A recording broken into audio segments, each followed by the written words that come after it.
Quizás tenemos para un par de semanas más en este capítulo. Pues vamos a ir a Juan, capítulo 14. Vamos a leer hasta el versículo 12. Juan 14, del 1 hasta el 12. No se turbe vuestro corazón. Creéis en Dios, creed también en mí. En la casa de mi Padre muchas moradas hay. Si así no fuera, yo os lo hubiera dicho. Voy pues a preparar lugar para vosotros. Y si me fuere y os prepararé el lugar, vendré otra vez y os tomaré a mí mismo, para que donde yo estoy, vosotros también estéis. Y sabéis a dónde voy, y sabéis el camino. Le dijo Tomás: Señor, no sabemos a dónde vas. ¿Cómo pues podemos saber el camino? Jesús le dijo: Yo soy el camino, y la verdad, y la vida. Nadie viene al Padre sino por mí. Si me conocieseis, también a mi Padre conoceríais, y desde ahora le conocéis y le habéis visto. Felipe le dijo: Señor, muéstranos al Padre y nos basta. Jesús le dijo: ¿Tanto tiempo hace que estoy con vosotros y no me has conocido, Felipe? El que me ha visto a mí ha visto al Padre. ¿Cómo pues dices tú: muéstranos al Padre? ¿No crees que yo soy en el Padre y el Padre en mí? Las palabras que yo os hablo no las hablo por mi propia cuenta, sino que el Padre que mora en mí, Él hace las obras. Creedme que yo soy en el Padre y el Padre en mí. De otra manera, creedme por las mismas obras. De cierto os digo, el que en mí cree, las obras que yo hago, Él las hará también. Y aún mayores hará, porque yo voy al Padre. Amén. Padre Celestial, te damos las gracias por tu palabra y porque tu Hijo, Señor, bajó a esta tierra para hacer tu voluntad, Padre. Y subió obediente a esa cruz, y, Señor, también, por tu mandato resucitó y tuvo victoria sobre la muerte, sobre el pecado, sobre este mundo, Padre, condenando a Satanás y, Señor, todo lo que es pecado para nosotros, Padre, todo lo que es contrario a ti. Y, Señor, tuvo la victoria, y por él, Señor, ahora estamos aquí. A ti sea toda la gloria. Pedimos que tú nos ayudes en este pasaje, nos ilumines, Padre, y podamos entenderlo y pueda ser de bendición y edificación a nuestras almas. En el nombre de Jesús. Amén. Pues hemos visto en este pasaje ya las palabras que el Señor Jesús nos dejó a nosotros acerca de nuestros problemas, de nuestras preocupaciones. Y dice el Señor: no se turbe vuestro corazón, igual que creéis en Dios, creed también en mí. También hemos visto acerca de que el Señor tiene algo preparado para nosotros en el cielo. Y si me fuere y os prepararé un lugar, vendré otra vez y os tomaré a mí mismo. Y el Señor prometió que vendría a buscarnos para llevarnos con Él a su presencia en los cielos. Y aquí Tomás le hizo una pregunta: Señor, no sabemos a dónde vas. ¿Cómo pues podemos saber el camino? Porque Jesús les dijo antes: y sabéis a dónde voy y sabéis el camino. Y aquí, como Tomás, como un alumno que no se entera de la clase, le dice: Señor, no sabemos a dónde vas. Cuando Jesús se lo acababa de decir. Yo voy al Padre. Yo voy al Padre a preparar un lugar para vosotros. ¿En la casa de dónde? ¿De quién? En la casa de mi Padre. Muchas moradas hay. Señor, no sabemos a dónde vas. ¿Cómo sabremos el camino? Bueno, el Señor se lo responde aquí otra vez: yo soy el camino y la verdad y la vida. También podríamos entender este pasaje, este versículo, como: yo soy el camino de la verdad y el camino de la vida. Yo soy el camino de la verdad y de la vida. Es el único camino, no es uno de los caminos, un posible camino, una alternativa, o incluso, en el mejor de los casos, el mejor camino. El mejor camino que tú puedes tomar, habiendo otros que son peores o no tan buenos. No, es el único, es el camino. El camino, no hay otro camino. Y la verdad solo hay una. No puede haber más de dos verdades o más de una verdad. La verdad solamente hay una. Y la verdad es Dios. Yo soy el camino y yo soy la verdad. Y además Él es la vida. Él es el único mediador entre Dios y los hombres. Nadie viene al Padre sino por mí. No hay nadie más que ayude a Jesús a interceder por los hombres. No hay nadie más que ayude a Jesús a que el hombre llegue a Dios, como dicen algunos, que hay otras personas, como la Virgen María, que intercede también ante Jesús para que Él interceda ante el Padre. No. Nadie viene al Padre sino por mí. No hay otra condición, no hay otra alternativa, no hay otra persona, no hay otro método. Nadie viene al Padre sino por mí. Ahora, ¿cuánto tiempo se tarda en conocer a una persona? Nunca decís, ¿no? Se tarda tiempo. Algunos os habéis reído. Ni casados conocemos a alguien. Hay personas que incluso decimos sí, ¿no? Que tardamos mucho tiempo, pero hay personas que tienen un talento especial.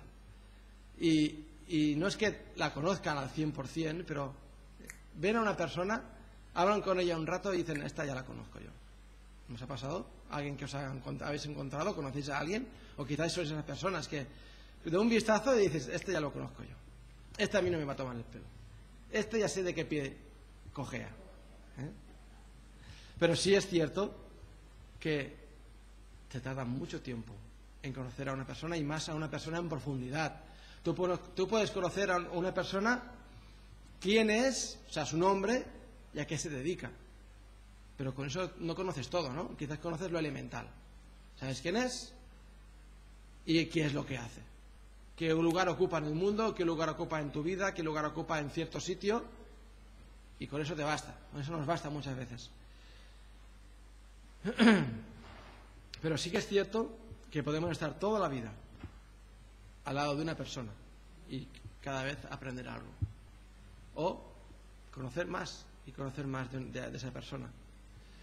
Incluso a veces personas que crecen juntas, como dos hermanos, que crecen juntos y son educados de la misma manera, tienen las mismas enseñanzas, tienen las mismas vivencias, porque siempre han crecido juntos, han estado en los mismos campamentos, han ido al mismo colegio, han tenido los mismos amigos, etcétera, etcétera, etcétera, y parece que se conozcan mutuamente, incluso son gemelos, pero pasan un tiempo fuera, alejados, y tienen una experiencia diferente los dos, y cuando se vuelven a juntar pueden ser dos personas totalmente diferentes. Han cambiado, ya no se conocen, e incluso no podemos conocer a otra persona por muy apegados que estemos. Además, el matrimonio es la unión o es la relación entre dos seres humanos, entre un hombre y una mujer, pero entre dos seres humanos, la relación que dos seres humanos más estrecha que pueden tener. No hay otra relación, incluso de amistad, en la que dos personas puedan tener que sea tan íntima, tan estrecha, tan ligada. Incluso allí podemos ver que no nos conocemos tanto como pensábamos, ¿verdad?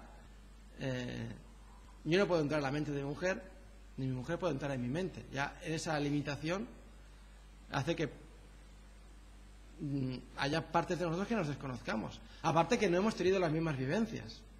Y no sabemos, y a veces nos cuesta saber de por qué somos como somos. ¿Por qué soy más alegre? ¿O por qué soy más melancólico? ¿O por qué soy más... no sé, qué otras características podríamos tener, ¿no? Dependiendo de las vivencias que hemos tenido en nuestra infancia, en nuestra juventud, lo que hemos aprendido, lo que nos han enseñado, lo que hemos experimentado, las dificultades que hemos atravesado, todo eso nos va formando y nos hace ser personas a cada uno de nosotros diferentes unas de otra. El versículo 7 de este capítulo dice aquí: si me conocieseis, también a mi Padre conoceríais, y desde ahora le conocéis y le habéis visto. Habla acerca del conocimiento, de conocer al Señor. Dice: si me conocierais, si me conocieseis, también a mi Padre conoceríais, y desde ahora le conocéis y le habéis visto. En Juan 1:18 leemos: a Dios nadie le vio jamás. El unigénito Hijo que está en el seno del Padre, Él le ha dado a conocer. Está diciendo aquí el Señor que conociéndole a Él, conocemos al Padre. Conocemos a Dios Padre.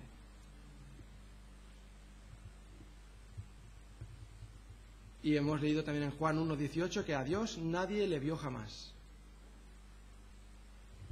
aunque Dios se había manifestado al hombre, había mucha parte de Dios que no se conocía, que estaba velada para el hombre.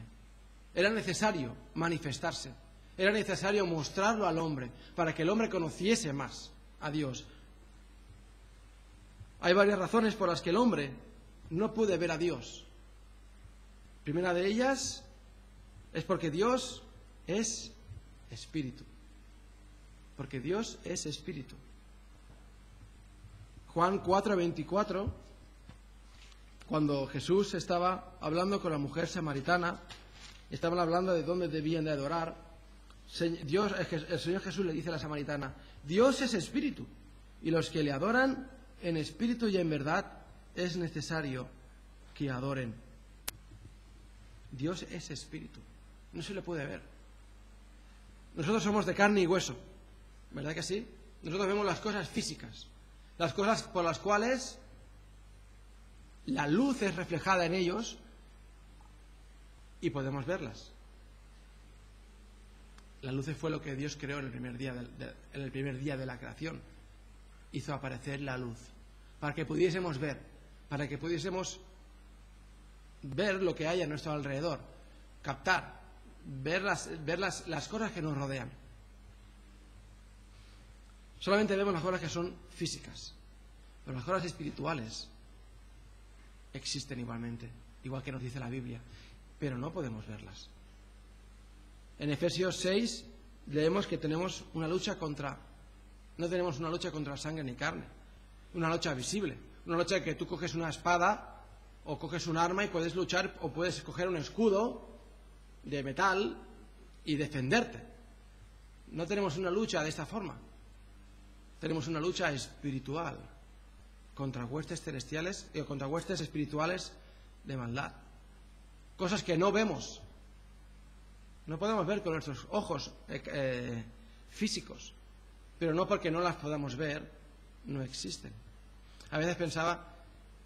Alguna vez he pensado, me gustaría que la lucha fuese contra algo físico que pudiésemos ver, que pudiésemos palpar, pudiésemos decir: mira, está allí está, ahí tenemos que luchar, o de ahí tenemos que huir, vamos hacia la otra dirección. No, a veces es difícil poder distinguir las cosas espirituales, pero no sé si alguno quedaría por aquí vivo de tantas heridas que tendríamos o de tantos golpes que nos habríamos dado. Menos mal que es una lucha así espiritual.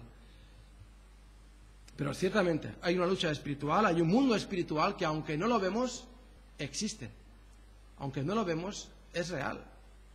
Hay gente que las cosas que no ve, las cosas que no entiende, no las cree. Bueno, pero porque tú no creas algo, no quiere decir que no exista. Porque la Biblia lo dice así. En Hebreos 11:27...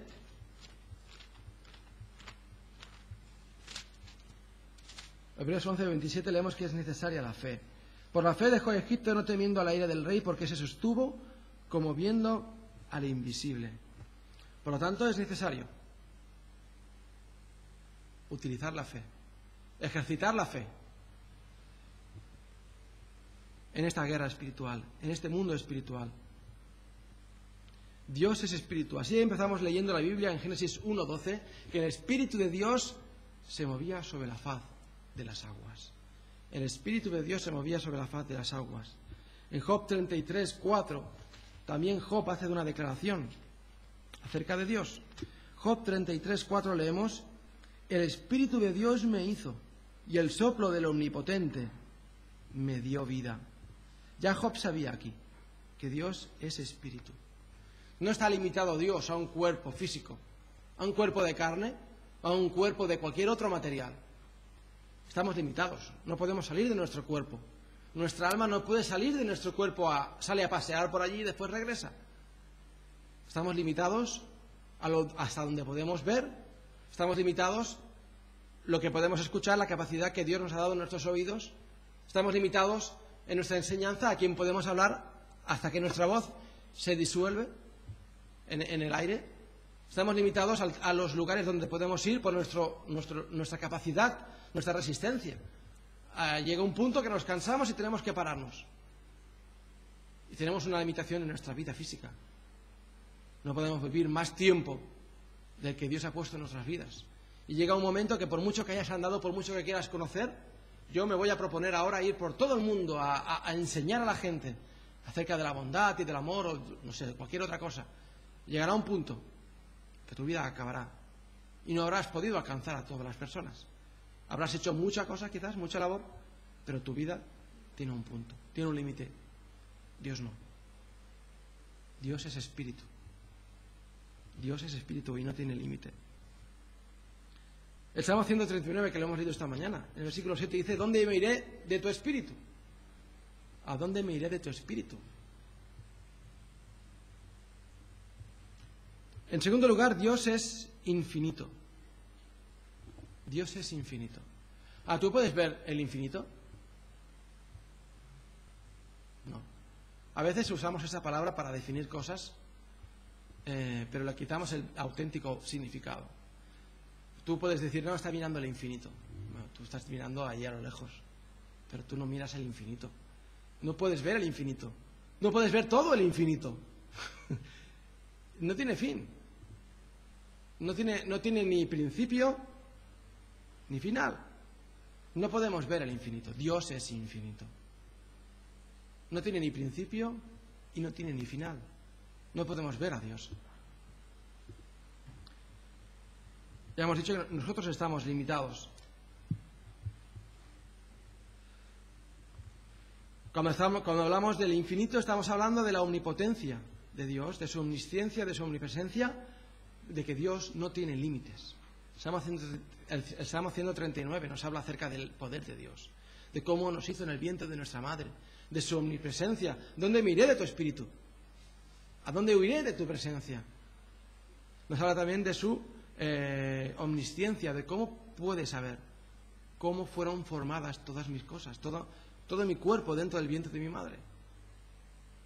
Dios es infinito. Su amor es infinito. Sus atributos son infinitos. Es tan grande Dios. También Dios, en tercer lugar, es santo. Nosotros no somos santos. Bueno, somos santificados en el nombre de Cristo. Somos llamados santos por el sacrificio de Cristo en la cruz. Eso sí es cierto. Pero nosotros éramos pecadores. Dios es santo. Cuando Isaías vio la visión de la gloria de Dios, ¿qué hizo? Se puso a saltar, a cantar, ahí alegre. He visto la gloria de Dios, he visto a Dios en su trono, he visto a los serafines cómo le alababan y cómo le cantaban. He visto la inmensidad de Dios. Y se puso a cantar y a saltar y a levantar las manos y a dar las palmas y... No, todo lo contrario. Dijo: ay de mí que soy hombre pecador. Se creía muerto porque había visto la gloria de Dios en su santidad. El hombre no puede estar delante de Dios porque Dios es santo. Cuando otras personas también vieron incluso al ángel de Jehová, una manifestación de Cristo antes de su encarnación. Por ejemplo, los padres de Sansón. Cuando vino el ángel de Jehová en Jueces capítulo 13, el padre de Sansón le dijo a su mujer: ay de nosotros que somos muertos, porque hemos visto al ángel de Jehová. Había una conciencia de la santidad de Dios que nos evidenciaba, o evidencia, debe de evidenciar nuestra condición de pecadores, nuestra condición como gusanos delante de Dios. Eso es lo que debe de producir en nosotros. Pensar en la santidad de Dios, pensar en la gloria de Dios, en su grandeza, en su majestad. Miramos a Él y nos miramos a nosotros y decimos: ¿qué estamos haciendo aquí? ¿Qué estamos haciendo aquí? ¿Qué estoy haciendo aquí delante de Dios? También en Éxodo 33:20 leemos acerca de cuando Dios pasó con su gloria delante de Moisés. Le dijo Dios a Moisés: no verá ningún hombre mi rostro y vivirá.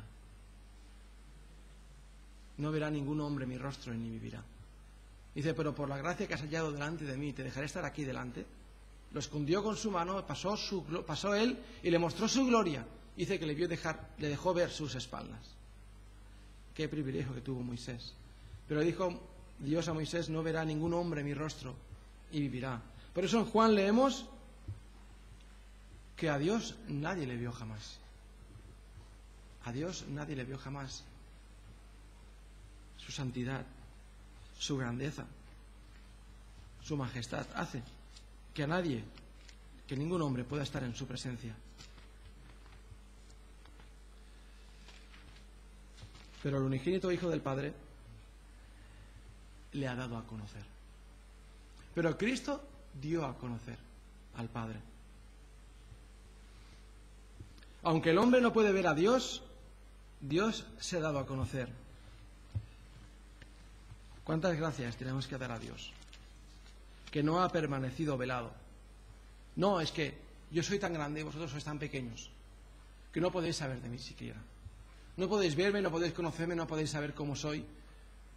No podéis saber de mi amor, no podéis saber de mi misericordia, no podéis saber de mi justicia, no podéis saber de mi bondad, porque soy tan grande y vosotros tan pequeños. No, Dios no pensó así, no piensa así, ni ha hecho así tampoco. Y en Romanos capítulo 1, 19 leemos: porque lo que de Dios se conoce les es manifiesto, pues Dios se lo manifestó.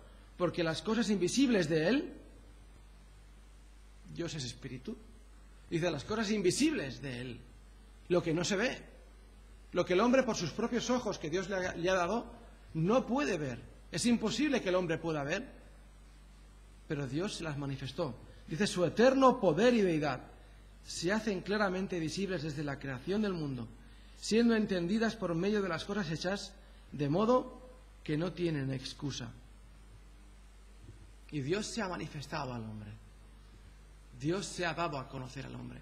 No fue impedimento para Dios su grandeza, su santidad, para darse a conocer al hombre, sino que desde el principio de la creación Dios puso ahí todas las cosas para que el hombre creado el último día, el penúltimo día de la creación, el sexto día, en el último acto creativo de Dios, pudiese ya al abrir los ojos maravillarse y contemplar toda la grandeza de Dios.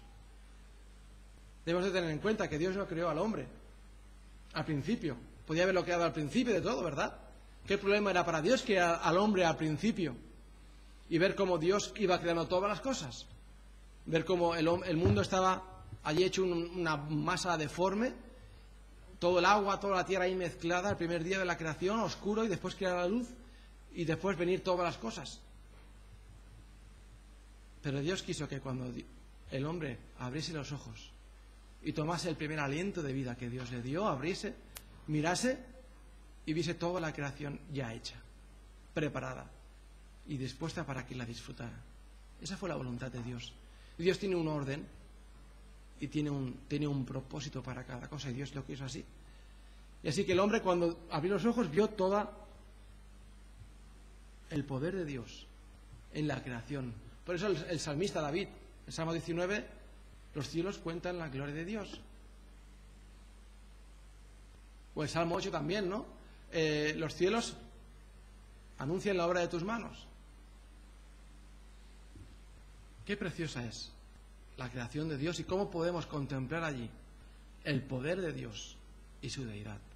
Decía antes Josué, ¿no? La inmensidad de la creación de Dios. Que te vas ahora a otro país, a otro continente, y ciertamente las cosas ahí son diferentes. Aquí estamos acostumbrados a esta vegetación de pinos, de los matorrales, ciertas plantas, ciertas flores, y te vas a América, a ese continente, y ves otras flores, y ves otro tipo de árboles.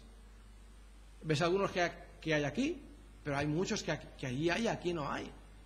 Y así lo hizo Dios, así lo dispuso Dios. En la inmensidad de su creación, en la inmensidad de su sabiduría, puso cada cosa en su sitio, ordenando las cosas en su puesto, en su magnificencia, en su poder.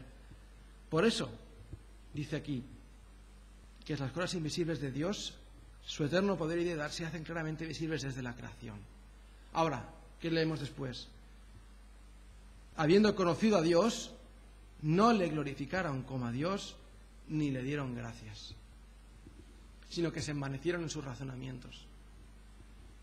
Y su necio corazón fue entenebrecido. Pensaban que eran sabios, pero se hicieron necios.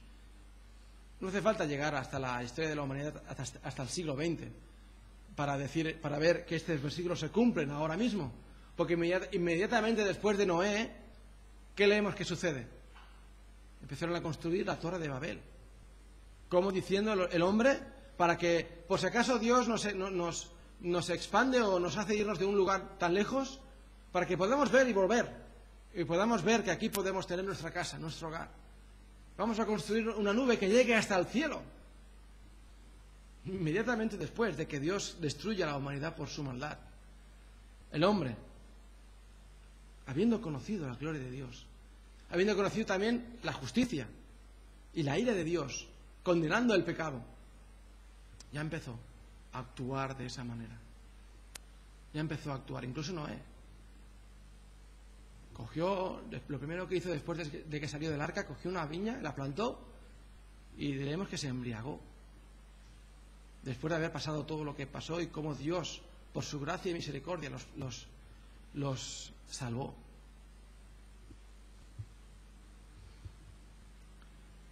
Pero leemos también en Hebreos capítulo 1 que Dios ha ido hablando una y otra vez al hombre. Dios, habiendo hablado muchas veces,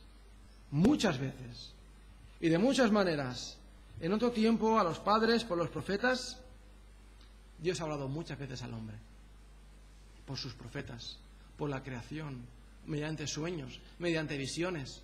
Les ha dado a entender su voluntad, les ha entregado su ley, sus preceptos para que los guarden, para que los pongan en práctica, para que les sean de bendición. Ha escogido a un pueblo para que les sea representante en la tierra por reyes y sacerdotes, para que ellos sean los representantes de Dios de la tierra y le guarden su ley y la cumplan. Dios ha hablado muchas veces. Dice, en otros posteriores días nos ha hablado por el Hijo, el cual, siendo el resplandor de su gloria y la imagen misma de su sustancia, y quien sustenta todas las cosas con la palabra de su poder, habiendo efectuado la purificación de nuestros pecados por medio de sí mismo, se sentó a la diestra de la majestad en las alturas. Dios no solamente habló a los hombres por medio de señales, por medio de sueños, por medio de profetas, por medio de su creación, a través de tantas cosas, sino que Dios mismo bajó a esta tierra, mandó a su Hijo Jesucristo, se humanó. Ese Dios infinito que no podemos ver, no hay objeto suficiente, no hay objeto capaz, no hay artilugio inventado o por inventar que pueda captar la grandeza de Dios. No se puede medir de ninguna manera. Infinito no se puede medir. No se puede poner todo en un sitio, en un recipiente. No tiene fin. Pues se humanó. Y se puso con límites, como nosotros. Tenía un límite en la vista, en la voz, en su andar. Vemos que aquí se cansó, ¿verdad? En Juan 4, Jesús, cansado del camino, se sentó junto al pozo y le dijo a la mujer no samaritana, dame de beber. O tenía hambre. Pues Jesús también sufrió. Lloró por sus amigos, lloró por Lázaro cuando murió. Y ese Dios tan infinito, tan grande, se humanó y se puso límites para dar a conocer al Padre, para darnos a conocer. Y aquí Jesús le contesta a Felipe, en el capítulo 14, ¿tanto tiempo hace que estoy con vosotros y no me has conocido, Felipe? El que me ha visto a mí ha visto al Padre. ¿Cómo pues dices tú, muéstranos al Padre? Colosenses 1:15 también nos habla de que Cristo es la imagen del Dios invisible. Él es la imagen del Dios invisible.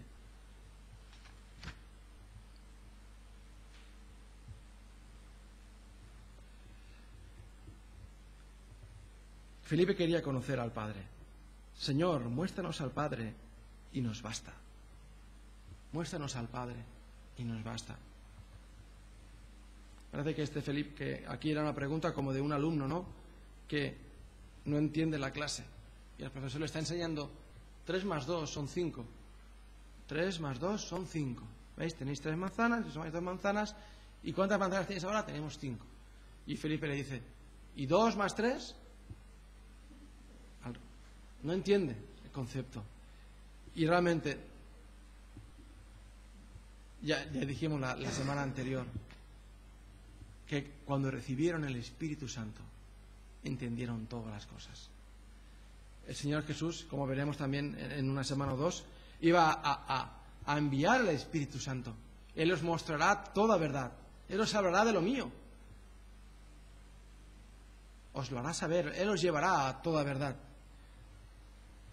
Muchas cosas que entendemos de la Biblia o lo que entendemos de la palabra de Dios no es por nuestra gran sabiduría que tenemos, por la cantidad de años que hace que leemos la Biblia, sino porque Dios nos habla por su Espíritu Santo. Porque su Espíritu Santo nos lo enseña a nuestro corazón. Leemos también en la Biblia que el hombre natural no percibe las cosas del Espíritu.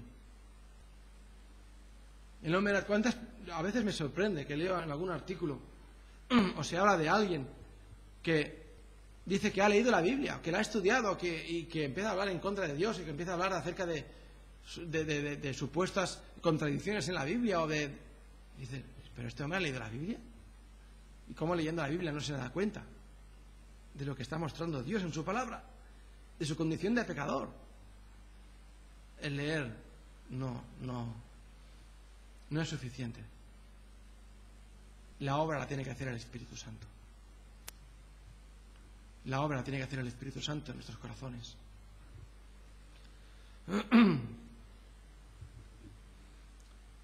Fue Felipe precisamente el que le dijo a Natanael en Juan capítulo 1: hemos hallado a aquel de quien escribió Moisés en la ley, así como en los profetas.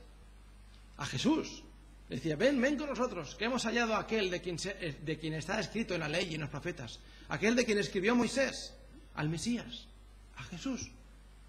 Y aquí, después de 3 años, le hace esa pregunta y el Señor le dice, ¿tanto tiempo hace que estoy con vosotros y no me has conocido, Felipe? Y esta pregunta la debemos hacer a nosotros mismos. Nos la tenemos que hacer a nosotros mismos, esta pregunta. Felipe ya la hizo en su momento, pero él no tenía el Espíritu Santo morando en su vida, como lo tenemos nosotros. Aquellos que hemos creído al Señor Jesucristo como Salvador personal, hemos sido sellados con las arras del Espíritu. ¿Cuánto tiempo hace que eres salvo? ¿Cuánto tiempo hace que deberíamos de haber crecido ya? Deberíamos haber madurado más. Deberíamos de saber conocer más cómo es Dios, de su persona, de sus atributos, de lo que a Dios le gusta o de lo que a Dios no le gusta. ¿Cuántas veces me sorprendo haciendo cosas que no debería hacer? O no debería mirar. Una película quizás. O algún libro. Eso lo sé de sobras. ¿Por qué no pongo más impedimento? ¿Por qué no tomo una decisión ya definitiva? ¿Tanto tiempo hace que estoy con vosotros y no me has conocido? Nosotros sí que tenemos el Espíritu Santo de Dios en nuestros corazones y tenemos esa capacidad para conocer a Dios. Tenemos el Espíritu que nos habla. No somos ya un hombre natural que no podemos discernir lo que es espiritual. La Biblia nos enseña que hay una lucha que hay una lucha espiritual y tenemos unas armas que el Señor nos ha preparado, nos ha dejado. Sabemos que existe ciertamente, pero a veces actuamos como esos bebés espirituales, como leemos en Gálatas, ¿no?, que os tuve que escribir como a carnales. Habiendo ya tanto tiempo, habido aprendido la palabra de Dios y habido aprendido sus mandamientos, sus preceptos, sus principios, habiendo aprendido cómo es Dios, sus atributos, todavía a veces vamos ranqueando, vamos arrastrando los pies como si tuviésemos amnesias parciales, temporales.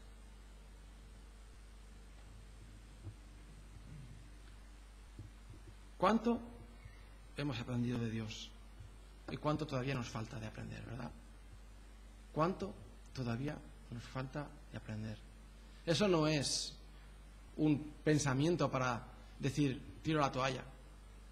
Esta semana leí el artículo del Armstrong, el ciclista, que se ve que dice que ya no va a seguir apelando más, ni defendiéndose más, tira la toalla y dice, si me queréis acusar de dopaje, pues acusadme, yo me rindo ya, me he cansado de defenderme. O diciendo, sí, es imposible ya, no sabemos si este hombre es cierto o es mentira, si se dopaba o no, pero se ha rendido, ya no quiere seguir más. Ahora, el que Dios sea tan grande, sea tan infinito, eso debe ser motivo para nosotros rendirnos en nuestro estudio, en nuestra investigación, en nuestra manera de seguir aprendiendo acerca de Dios, sino todo lo contrario. Debe ser un motivo de gozo, un motivo de alegría, poder seguir aprendiendo. Estamos hablando de temas, de cosas que no entendemos muchas veces. ¿Qué privilegio podemos hacer? ¿Qué privilegio podemos tener? De poder tener este Dios tan grande y poder conocerle. Poder tenerlo en nuestras vidas. Y aún incluso sin poder entenderlo todo. Sin poder llegar a entender una pequeña parte de lo que produce el amor de Dios en nuestras vidas, de lo que produce su misericordia en nuestras vidas, en nuestro andar, su gracia. A veces pensamos, y yo me maravillo, de cómo actúa la misericordia de Dios en nosotros. A veces pues es muy fácil fijarse en aquellos que andan mal. Otros hermanos que quizás, en nuestro punto de vista, no andan como deberían. Y dices, ¿cómo el Señor les puede bendecir? ¿No? ¿Cómo el Señor puede bendecir a estos otros hermanos que mira que mal andan? Pero dices, tienes que pensar para ti mismo, ¿y tú? ¿Andas tan bien también? ¿Acaso tus pecados son menos importantes para Dios? ¿O los tuyos están perdonados y los suyos no? No, yo creo que no entendemos la grandeza de la misericordia de Dios o de su gracia. No podríamos subsistir sin ella. Ya lo dice la palabra de Dios en un salmo, nuevas son cada mañana. Nuevas son cada mañana. Cada mañana es nueva la misericordia de Dios. Qué privilegio tenemos. Qué bendición tan grande.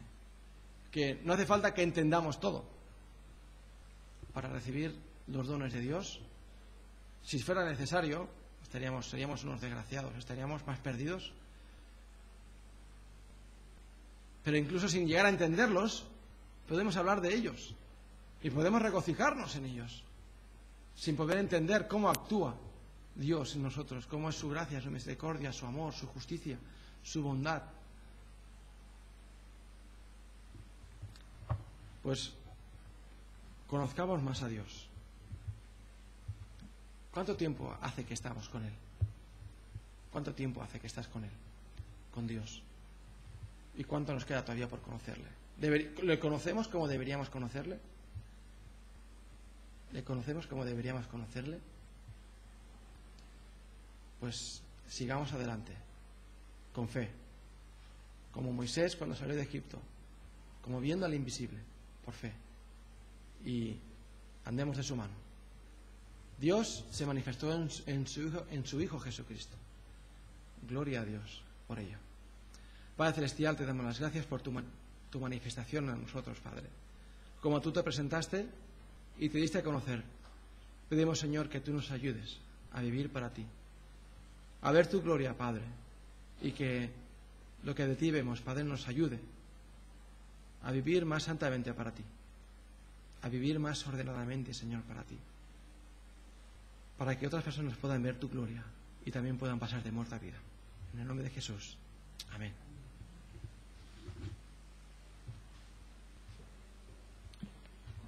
pues vamos a seguir con los ojos puestos en Jesús, como nos dice allí también en el libro de Hebreos, y en el libro de Hechos nos dice, porque no hay ningún otro nombre en el cual podamos ser salvos, si no es en ese nombre de Jesús. Así que vayamos a seguir confiando en Él, dándole gracias al Señor por su cuidado sobre nosotros continuo. Vamos a acabar con el himno número 43, que nos habla acerca de alabarle a este gran Señor, de quien pagó mi redención, podría siempre yo cantar, y con mi voz y corazón su nombre siempre alabar. Vamos a ponernos de pie para cantar este himno, el himno número 43.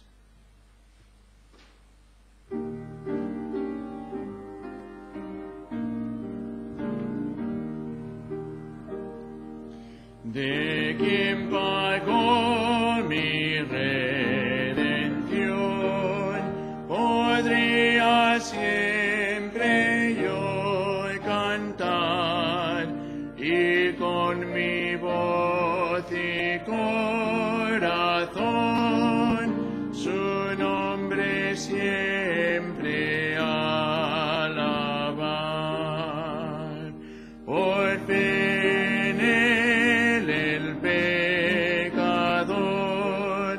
encuentra vida y perdón, y goza en su Redentor, de Dios el inefable don.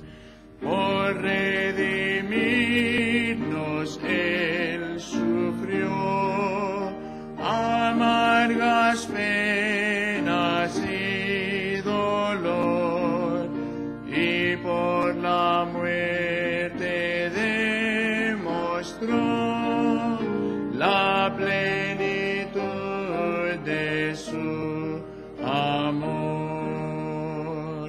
Oh Salvador, a ti mi voz levantaré con gratitud, a ti mi Redentor y Dios, el autor de vida y salud. Señor, te queremos dar muchas gracias por este día. Queremos darte las gracias, Padre, porque tú nos amas. Quiero pedirte que ahora tú nos bendigas al continuar durante este día. Ayúdanos a tener el tiempo entre familia quizás o con amigos. Pues quiero pedirte, Padre, que nos des un buen tiempo y nos traigas con bien para el culto de esta tarde. En el nombre del Señor Jesús. Amén. Pues hasta la tarde, si Dios quiere. Y también se me había olvidado mencionar, ahí atrás hay unos calendarios que encontré en una caja aquí dentro. Sé que estamos en agosto, pero a los pobrecitos todavía les quedan 6 meses de vida, ¿vale? Así que si queréis uno, hemos puesto el precio a €1, y después también hay unas fotos, unos pósters ahí, que si queréis uno podéis cogerlo, que esos serán de los de hace 2 años, ¿vale? Así que quedan un par más ahí al fondo. Que el Señor os bendiga.